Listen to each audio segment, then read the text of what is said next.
अस्सलाम वालेकुम नाज़रीन। आज जो हमारा टॉपिक है थोड़ा सा जो बाकी वीडियोस डाली हैं उससे बहुत हटकर होगा। देखिए, मैं क्योंकि मेरा ताल्लुक कराची से है, तो कराची में जो हालात हैं कन्वेंस के बहुत ही ज़्यादा ख़राब हैं। जब तक अपनी कन्वेंस नहीं है तो आपके पास कुछ भी नहीं है। तो आप सुबह फिर आप 7 बजे निकलेंगे तो आप 9 बजे ऑफिस पहुंचेंगे। तो उसके लिए हमें अपने कन्वेंस बहुत ज़रूरी है। तो आज जो है मैं आया हूं सैयद एहतशाम अली साहब के पास। ये एमसीबी में होते हैं और आपको बहुत अच्छी गाइडेंस देंगे कि आप अपने लिए एक बड़ी नहीं तो चले छोटी मोटी गाड़ी बड़ी आसानी से अपने नाम करवा सकें। अस्सलाम वालेकुम। एहतशाम साहब, आपका काफ़ी नाम है इस फील्ड में, तो इसीलिए मैंने सोचा कि आपसे जो है ना कुछ हम अपने नाजरीन को जो है उसके गाइडेंस दें। मुझे ये बताएं कि देखें अच्छा, एक बात नाजरीन, एक बात और आपको बता दूं कि इस वक्त मैं हूं लाहौर में और ये हैं लाहौर में। तो ये आप बिल्कुल जहन से निकाल दें कि आप ये यहाँ बैठ के किसी दूसरे शहर की मदद नहीं कर सकेंगे, चाहे पिशावर में हो आप या कराची में हो या कोयटा में हो, ये आपकी सब जगह हेल्प करेंगे। अच्छा, तो मुझे ये बताएं कि गाड़ी लेने के लिए, अब मैं एक सैलरीड पर्सन हूं, तो मैं आपको कितना मार्कअप दूंगा कि आप मुझे गाड़ी देंगे? सर मार्कअप तो बेसिक स्टेट बैंक का ही होता है। स्टेट बैंक और बैंक ने डिसाइड करना होता है। मार्कअप होता है वो वेरिएशन करता है, हर मंथ का चेंज आता है। जो भी मार्कअप चल रहा होगा सूरत आपके सामने, मैं तो एमसीबी का एम्प्लॉय, ठीक है, तो मेरी प्रायोरिटी होगी कि मैं आपको एमसीबी से ही अवेल करके दूँ चीज़ें। लेकिन सजेशन मैं दे सकता हूँ कस्टमर को।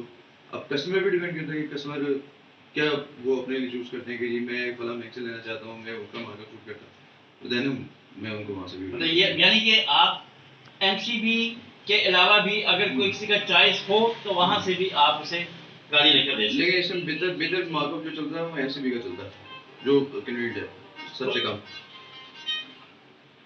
ये तो है आपने जो कहा, लेकिन वो उसकी क्या खसूसियत क्या है एमसीबी? एमसीबी की खसूसियत ये कि जी इसका जो काइबोर है ना वो साल का फिक्स होता है। अच्छा। बाकी बैंकों का किसी का 6 महीने का फिक्स होता है, किसी का 3 महीने का फिक्स होता है, साल का फिक्स नहीं होता।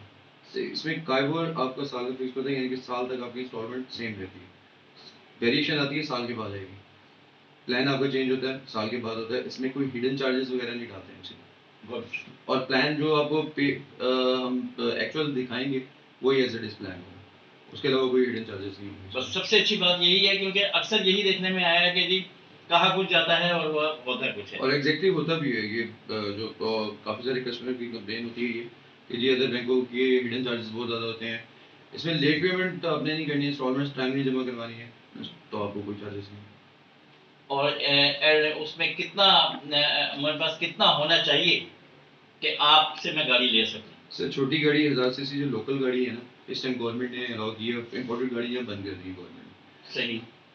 अब 1000 सीसी गाड़ी है उसके लिए मिनिमम रिक्वायरमेंट है डाउन पेमेंट की 20%, ठीक है। वो आप 5 साल तक अप टू 7 ईयर तक आप ले सकते हैं, तो हम आपको करवा के देंगे। अच्छा, ये तो आप ये आप न्यू गाड़ी की बात कर रहे हैं या न्यू? अगर मैं कोई यूज में लेना चाहूँ तो फिर आप यूज में जाना चाहेंगे तो 1000 सीसी जो गाड़ी है वो आप लेना चाहेंगे। 1000 सीसी गाड़ी 3 साल के से ज़्यादा पुरानी नहीं होनी चाहिए। अच्छा, ठीक है। अगर 13000 सीसी से अबव गाड़ी है वो 5 साल के अंदर होनी चाहिए पुरानी, और 5 साल तक आप उसको फाइनेंस करवा सकते हैं। ठीक। आगे में और जो 1000 सीसी है वो 3 साल तक फाइनेंस होगी। और इसकी इंस्टॉलमेंट का कितना टाइम होगा? इंस्टॉलमेंट वही टाइम स्टेट बैंक के रूल्स के मुताबिक पहली से लेकर 3 तारीख तक आप पेमेंट जमा करवा सकते हैं। उसके बाद जो चार्जेस होते हैं वो मेरा मतलब है कि इंस्टॉलमेंट्स कितने ईयर्स की होंगी? वो डिपेंड कस्टमर पे करता है। कस्टमर 2 ईयर की करवाना चाहता है, 3 साल की करवाना चाहता है, 5 साल की करवाना चाहता है, वो कस्टमर पे डिपेंड करता है। लेकिन 1000 सीसी गाड़ी अप टू 7 ईयर्स तक आपको करवा के दे सकते हैं, लेकिन 1300 सीसी गाड़ी जो है वो 5 साल से ऊपर नहीं होती। 1000 की 1000 की लिमिट है, 7 साल तक आप 7 साल तक जा सकते हैं। हाँ, लेकिन उससे अबाव जो है वो आपको फिर 5 साल के 5 अंदर साल जो है ना पाँच वो खत्म करनी बिल्कुल होगी। ऐसे ही, ऐसे ही। ठीक है जी। तो अगर मैं कराची में हूँ या पेशावर में हूँ तो आपसे फिर कैसे कांटेक्ट होगा? बेसिक्स अगर वहाँ पर हैं तो मैं तो प्रायोरिटी दूंगा कि एमसीबी से फिर मैं आपको करवा के दूँ, क्योंकि एमसीबी में मैं काफ़ी टाइम हो गया काम करते हुए। तो यहाँ से ये है कि मैं तमाम शहरों के अंदर मेरे लिंक्स वगैरह हैं, सब सेल्स रिप्रेजेंटेटिव जानते हैं वहाँ पर भी। तो कोशिश मेरी ये होगी कि मैं वहाँ पर सेल्स पर्सन को हायर कर आपके पास भेज दूँ, या फिर कॉन्टैक्ट करके खुद वहाँ पर कन्वीनियंट होकर के किसी तरीके से डॉक्यूमेंट्स वगैरह आपसे कलेक्ट करो। इसमें मेन चीज़ सबसे बड़ी ये होगी कि आपसे कोई चार्जेस वगैरह नहीं लिए जाएंगे। आपने डाउन पेमेंट तब देनी है जबकि केस आपका अप्रूव हो जाएगा।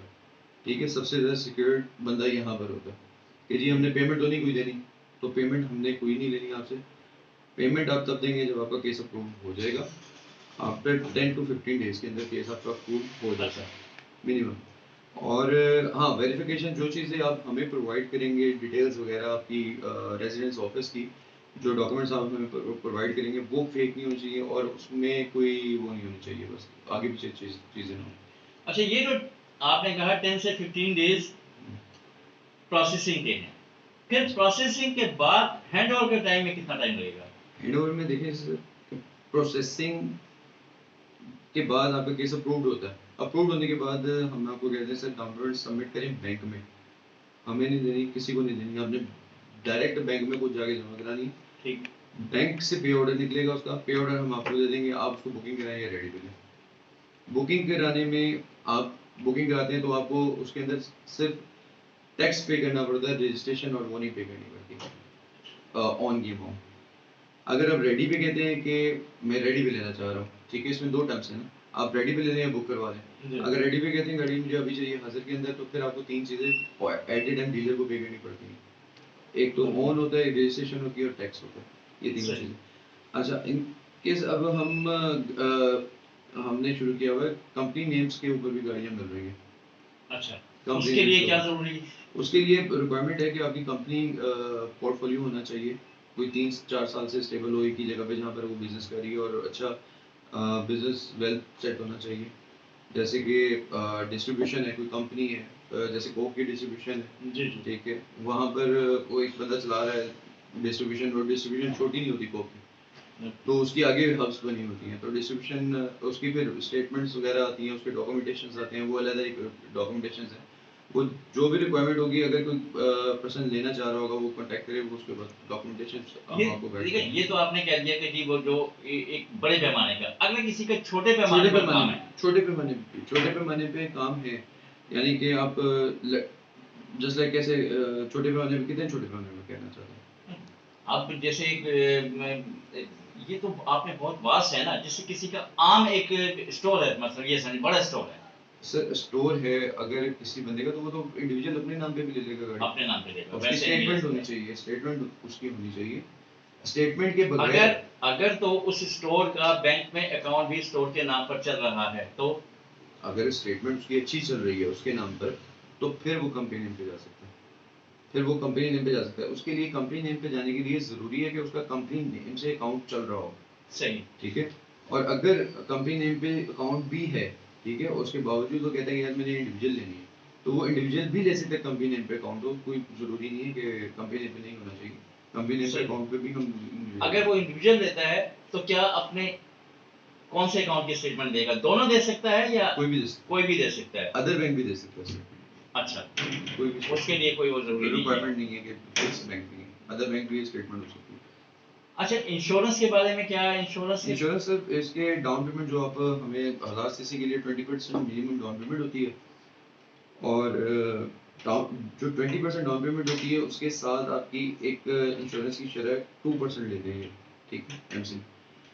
अभी पिछले दिनों हमारी प्रोमो चल रही थी 3.5 समथिंग की, लेकिन अभी जो एक्चुअल स्टैंडर्ड रेट है वो 2% इंश्योरेंस का, वो आपसे चार्ज करते हैं आपकी गाड़ी की वैल्यू के ऊपर। वो आपकी डाउन पेमेंट के अंदर इंक्लूड होती है, जो कि हम आपको प्लान प्रेजेंट करेंगे, उसके अंदर बकायदा लिखा होगा इंश्योरेंस की अमाउंट, प्रोसेसिंग फीस और फेडरल एक्साइज ड्यूटी चार्जेस, ये चार चीज़ें इंक्लूड होकर आपकी डाउन पेमेंट बनती है। वो जो डाउन पेमेंट बनेगी वो आपने बैंक को पे करनी है।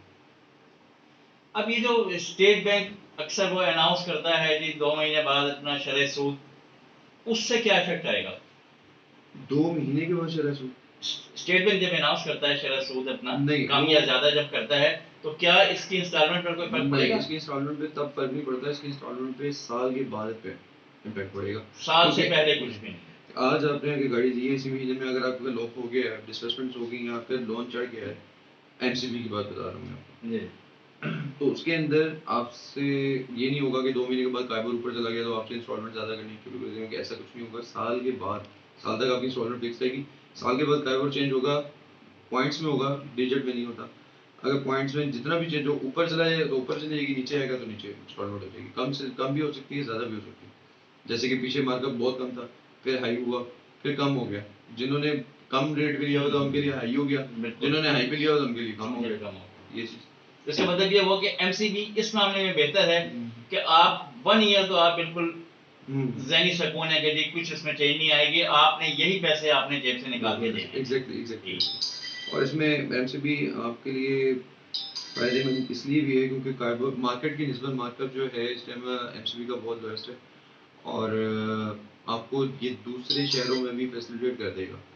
वो ये होता है कि क्योंकि एमसीबी के हेड ऑफिस लाहौर में, ठीक है, तो यहीं से बेसिक तमाम बिजनेस के केसेस यहीं पे प्रेजेंट होते हैं, तो हम लोग उसको इजीली फॉलो कर सकते हैं क्योंकि मैं बेसिक हूँ एमसीबी में एम्प्लॉय।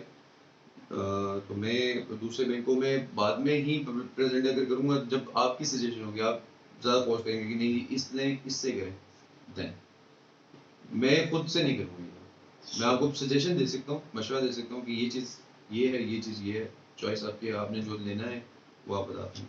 हम आपको बेसिक फैसिलिटेट करने के लिए ये चीज़ कर रहे हैं कि कस्टमर को घर बैठे बैठे हम फैसिलिटेट कर सकें।